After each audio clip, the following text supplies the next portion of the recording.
The following has been developed by state and provincial education agencies in association with the Agency for Instructional Technology. Together, programming for today's learner.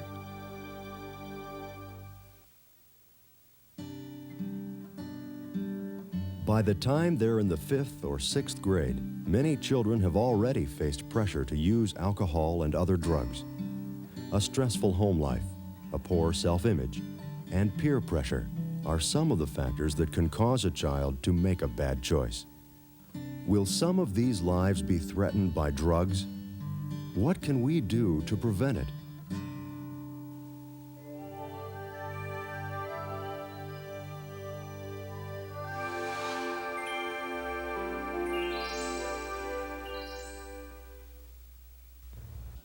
What are some things that people say when they want to tease you or to make you feel a little bit uncomfortable or try to persuade you to do something? Anna? They'd say you're a chicken or you can't play with us because you don't do it. Okay, they can call you a chicken. What else? What are some things that you might think of? William? They threaten you. All right, they may even tease you, they may even threaten you. In this what kind of classroom, way, William? Do you 6th have an grade idea teacher or a Karen suggestion? Stuckey and her students are doing something about drug abuse. They're involved in a program that's designed to help students develop the skills they need to resist alcohol and other drugs. Things that the kids are exposed to nowadays are unbelievable, you know, that we just hadn't even thought of 30 years ago. And so, consequently, anything that we can do in the classroom to help them adjust to these kinds of problems, we should do. Now, the video that you're going to see today, I told you that it was called Good Practice Today. Karen and her students are fighting back with a new set of instructional materials called Your Choice, Our Chance. They were developed to strengthen the prevention network of family, community, and school. Something that they really didn't want to do. The latest research suggests that drug abuse prevention efforts must target young students and educate them before they begin to experiment with alcohol and other drugs. And research has proven that prevention is much more effective when schools and communities combine their resources and work together. Your Choice, Our Chance is a product of that research. The project has two components. The school component, which includes 10 15-minute video programs, and the community component, with 3 30-minute programs. Let's examine the school component first. Each of the 10 school programs was designed to dramatize a single theme, such as peer pressure. Oh, come on, join the party. Yeah, come on, guys. Ain't gonna kill you. Come on. Party time. Yeah, let's do it. Cheers. Cheers. Cheers. I'm up for it. Decisions. That's your dad. Hey, your dad's really cool. Yeah. We used to play together all the time. Since he moved, we don't. Yeah. That's really tough. Yeah. Here, try some. Or helping a friend who has a drug problem. I called the helpline. You what? I called the alcohol helpline about you. You told on me? I didn't tell them your name. You better not. The lady was telling me to tell your parents. Rat. I said the lady was telling me to. That doesn't mean You do, and I'll tell your mama about the time you came over. I'm not telling nobody nothing. I just don't want to see you messed up. Nobody's messing me up. Man, I thought you were my friend. Whatever the theme, every program introduces a situation where young people are forced to make a choice about whether to use drugs. In this scene, Teresa learns that her new friends have already made their choice. Is that Meryl? Some great weed I found under my brother's mattress. It really makes you fly. You just went and took it?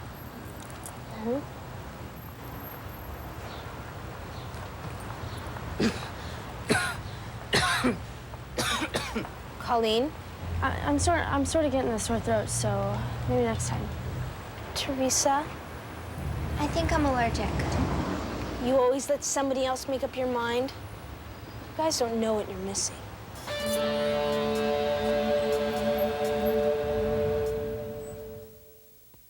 Like many of the student programs, Fitting In is open-ended to help promote student discussion. At the end of the program, Teresa is at a party, wanting desperately to fit in. What choice will she make? Want some?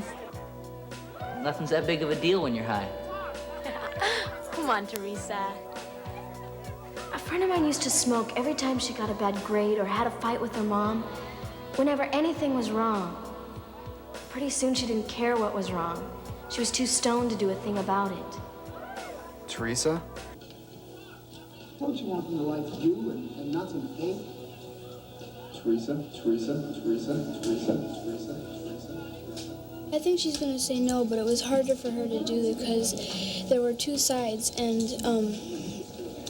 the boyfriend that her sister had was saying that it didn't really matter if she did or not, but her sister really supported her and told her, and she remembered that when the time came that she should say no. So I think she did.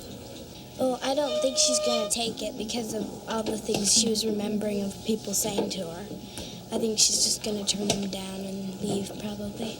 I think she's not gonna take drugs because the people who really cared for her are the ones who said not to. Like the one she just met, the people who didn't care for her are the ones who told her to. Like her sister's boyfriend didn't really care for her, but her sister did. The flower man cared for her, and he told her not to. So I think she won't take the drugs.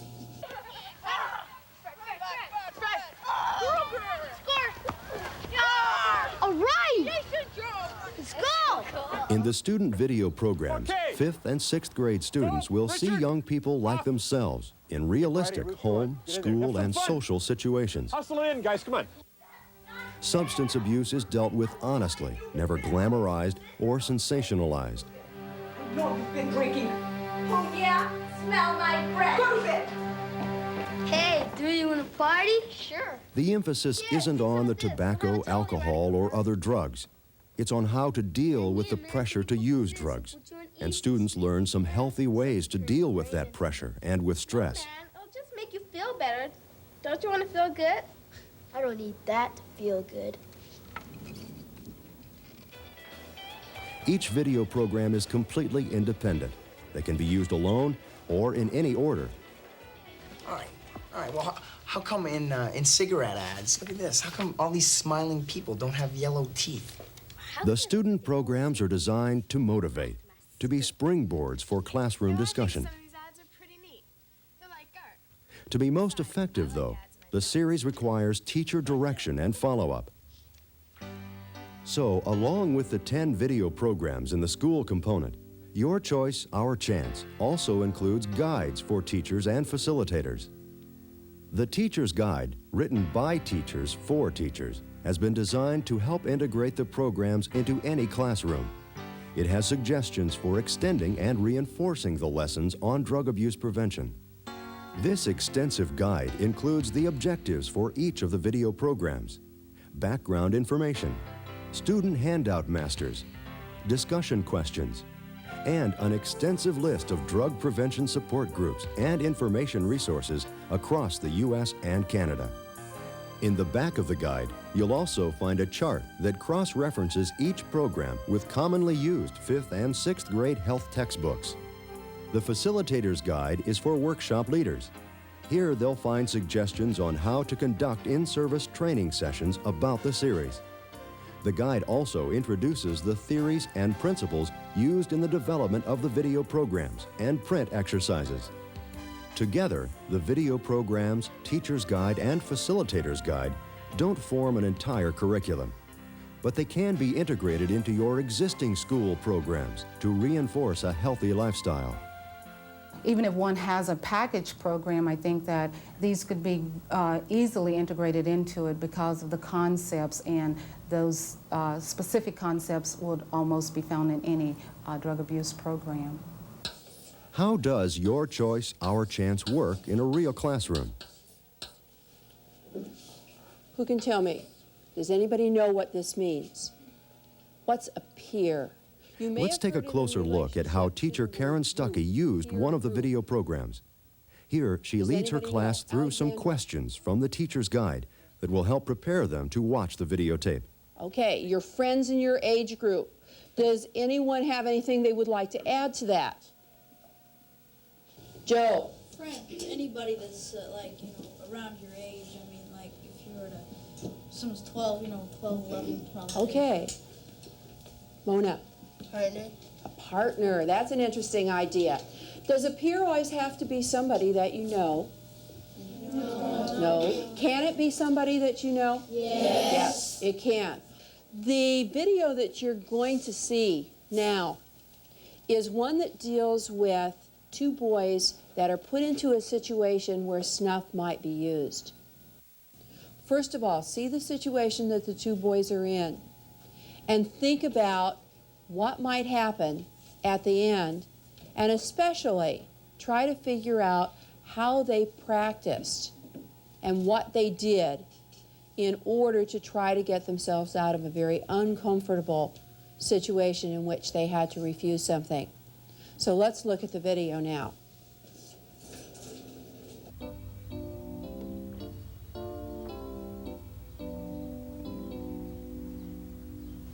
Hey, Jeff! Hey, Darren! Take a good time. In good practice today, Darren comes to tell his friend Jeff that he's worried about some members of their baseball team. How come you missed baseball practice yesterday? Oh, I had to help my dad bale hay. You were lucky. What do you mean? Terry and Jason were dipping the snuff. In front of the coach? No, it was when we were biking home. That's when you were lucky you weren't there. Boy, that's just like Terry to try and act cool. He started getting on my case to try it. What did you tell him? No way, I'm sticking that stuff in my mouth. All it tastes like is wintergreen, and it gives you a great buzz. I heard it gives you cancer. I never heard that. It's a whole lot safer than cigarettes. It's not what I hear. If it ain't safe, how come so many baseball stars and cowboys dip? One little pinch ain't gonna give you cancer. It relaxes you. I hear it gets you hooked. Oh, come on. One little pinch. We're going down by the river. You better go home. Your mama. What? Are you dipping now? No way! I'm still trying to get the flavor out of my mouth. So you're gonna keep on doing it? No. Well, I don't want to, so don't.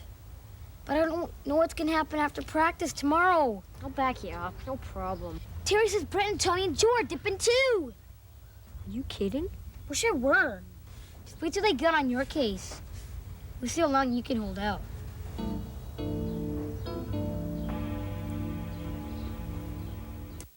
Jeff confides in his sister Sherry. In this scene, Sherry helps Jeff create a role play to help him practice his refusal skills. Okay. Let's go from where you offer me a pinch. Hey, Jeff, take a pinch of this. It's a real fad, man. Yeah, but it's bad for you. Live fast, die young, leave a beautiful body. Huh? But you won't. Your face will get eaten up. You believe that? I've seen pictures. Yeah, I've seen those pictures. But there's plenty of time to stop. Not if you get hooked. Look, I know I can stop anytime. And I know you can too. So in the meantime, you're my friend. Let's have a good time together. I'm glad you like me, but there's many more ways we can have fun without getting cancer. But man, this is extra cool. Trust me, man. Everybody's doing it. Come on, Cherry. You're ignoring everything I say. And I'm gonna keep ignoring you until you tell me that you don't want to put this in your mouth and that's your decision. Well, I don't. Well, then say it. Only stay cool.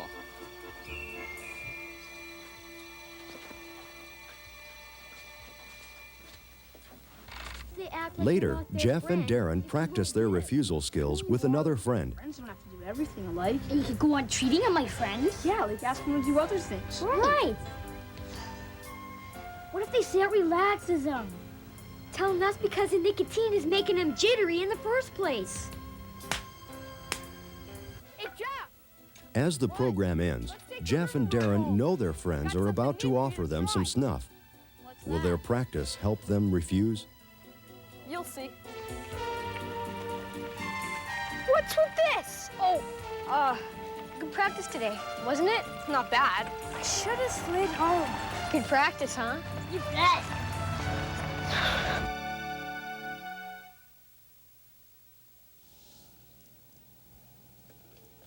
Okay.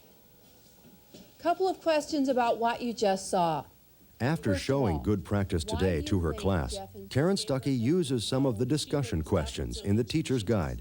just put his foot down and said no. All right. Why do you think it was important for Jeff to practice before he went to the next baseball game or the baseball practice? Abiyami, why do you think it was important for him to practice? Because he'd be off guard when the guys that are gonna offer him the nicotine drug, and he wouldn't know what to say, and he'd be scared, so he'd probably like just do it. All right, so you think it would help him to practice. Another thing that Sherry did was to help Jeff practice. What were some of the things that she did, techniques that she used to help him out? She pressured him. She pressured him how? Can you give me an example? Well, like, she wouldn't let him give the reason why he didn't want to take the drug. She talked very quickly, didn't she? Rick? She kept changing techniques, and Jeff couldn't have time to focus on one thing. Exactly. After the fact, could you come up with some ideas on how Jeff could have responded to each one of these things? Jeff? Well, I think you could just say no, no, no, no, and just keep repeating no so they finally get the picture that you don't want to take it. Okay, like a broken record. The other thing is, what do you think might have happened at the end of the show? You saw the group of guys, they were going down to the river. What do you think would happen? Don, what do you think might have happened? I think they would have asked him if he was going to take it, and then they would tell him, like Jill said, that he's going to give him all the facts, but I don't think they'd ever quit because they're addicted to it, and they try to quit, and they'd probably start to smoke. All right, that's an interesting idea, a little pessimistic, but a little interesting idea. One other thing, Joanna. Well, I agree with Donnie, except I think maybe after a while they would notice that they couldn't quit, and so they would talk to their parents and their coach about it, and they would get help. You're taking the optimistic view. Yeah. Good. Go ahead and put some markers out. The next day, the class continues with the lesson. We'll just sort of Karen generally Stuckey spread assigns some exercises from the teacher's guide. Markers, you can use your own markers too. Students work on bookmarks and posters with positive messages.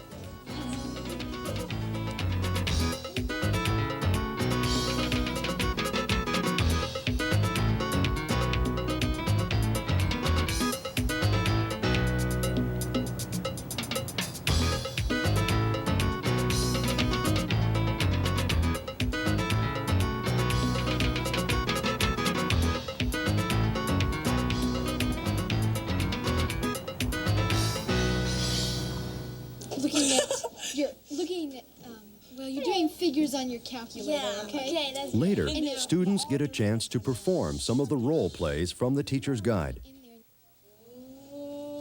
This group had to practice saying no. Do you have the directions for the post office, please? Post office? No, I don't think so. No. Would you guys like to ride home? No. No. You can get, it's cold out here. No. You can get wet? No. Catch cold? No.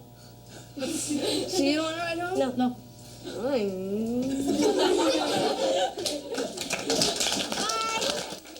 Well, I learned the consequences, and I learned that I could be my own self if I wanted friends and don't have to act like any other person, just be myself. I learned that, you can always have friends if you don't take drugs. You don't always have to take drugs to have friends and be cool. Schools have an enormous potential to help prevent alcohol and other drug abuse, but schools alone aren't enough. Effective prevention also requires families and communities working with the school in a combined effort. Schools, parents, and communities have to work together to prevent drug abuse, because without one or the other, there's a breakdown. We need to instill the values and the knowledge into our children. And in order to do that, obviously, it's more effective for the parents to be supportive of what the schools are trying to teach and vice versa. That's why Your Choice, Our Chance also has a community component. which includes 3 video programs and a community handbook for parents and community leaders. Across the United States and Canada, 1 child in 4 comes from a home with at least 1 adult who's chemically dependent, usually on alcohol. In the first program, Partners, host Liz Walker will tell you about the Burlington, Wisconsin schools. The school superintendent created a school and community drug task force, and they didn't just talk about the problem, they did something. They brought together the community, the parents, and the schools. This is their symbol, Partners. A good way to think about the community effort in Burlington is this. The population of this city and township is only about 16,000 people. The 15 task force members and the 430 teachers and others who have taken DePaul workshops and the 600 people who have joined the parent network make contact with circles of people around them to share what they've learned, to be a source of help, and simply to spread their enthusiasm. First statement. If young people are allowed to drink at home under their parents' guidance, they are less likely to drink elsewhere. Parents share their views on a few of the tough questions. This is agree over to this wall, disagree with a statement is over this way. I think always what we're trying to do is since parent-to-parent communication is a change in our recent history, what we have to do is we have to persuade people to take a risk. That's what we're doing, trying to draw circles to bring our children in, back into a healthy way of life. Drawing circles to community members, to include them so that we're not estranged from one another and suspicious of one another and afraid to take a risk in helping one another. What I hope that you will do as you walk out of here tonight is feel good and recommitted to drawing large and loving circles.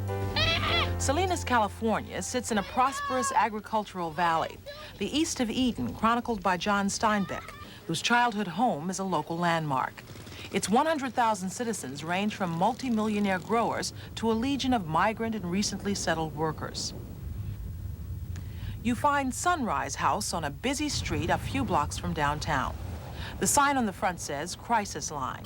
The line is open 24 hours every day, and there's much more. Free counseling, not just for drug abuse, but for any problem faced by children and families. Cross-referral to just about everybody in the city and county who deals with the same problems. And outreach to schools in the effort to create a climate where students who need help can get it, and where it's not just okay to be drug-free, it's exciting. Get it? They say. Peer leadership groups from Salinas High and Spreckles Junior High brainstorm ways to reach other students with the drug-free message. And they're probably not going to believe you. If you're on drugs, you're not going to believe someone that's telling you what it does to your body because you're having a good time when you're on it. Meetings like this 20 years ago also helped to create Sunrise House. But the students kept saying as I was coming to them, they'd say, we need a program, we need a program. So what do you need? What are you talking about? So they began to give me the components of a program.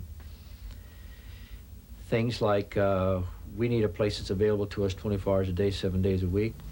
We need a place where we can get good, straight information without being judged, regardless of the question I might ask you. We need a place that if I need help with some other agency, you can tell me where to go and how soon I can get there. We need a place that can offer some counseling. In one service to the probation department, Sunrise House conducts diversion groups. Probationers and confined youths attend 6-week sessions of drug education. This group talks about drugs and their families. First line, you're gonna want more. It's like that first joint, I wanted more. Did you use heroin? Just a little bit. What's a little bit? I never was addicted to it, I mean. How many times did you use it? I used like about 130 a day. 30. 30 every day? Yeah, that's nothing like, my dad, he was using like $200, $300 a day on it.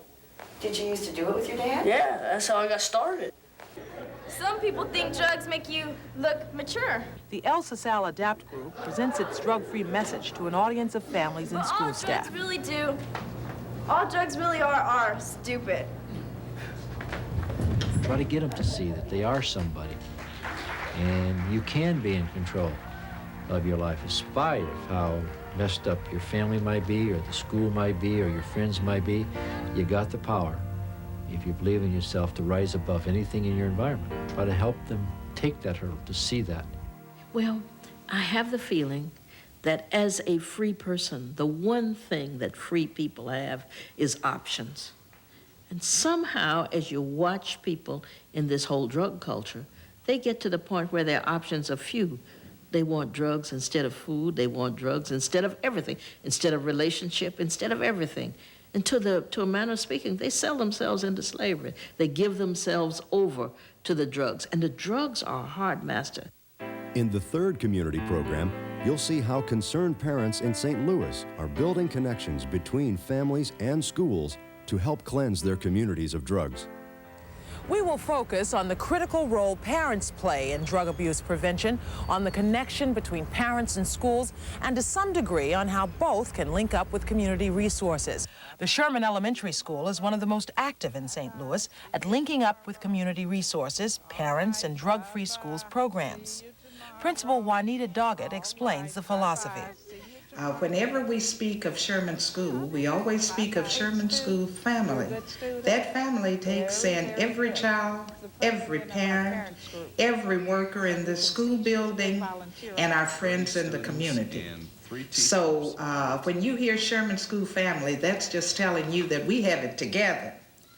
And we work hard to keep it together and to build on that family. When a doctor wants to give you a shot with the needle, that's okay, because he's giving you medicine that's going to keep you nice and healthy. But let's suppose that you're walking down the street and you see a needle laying on the ground. What are you going to do? Leave it alone. That's right. Change is possible. It takes a wholehearted effort. It takes commitment, it takes dedication, it takes loyalty to the cause, it takes wanting to work the long hours and make it happen. But it can happen, and we can't afford not to make it happen. We got to, or else we're going to destroy. We'll be destroyed from within. The communities you saw as examples in the 3 video programs use different ways to fight drug abuse. Any community can use these ideas. What's really needed are caring and committed people. Your Choice, Our Chance, with its 2 components, comprising 13 video programs and supporting print, can help forge a working partnership to prevent the early use and abuse of drugs. I think the important things that they'll learn from these programs are, first, that they target good values. And I think the background for making good decisions is having good values.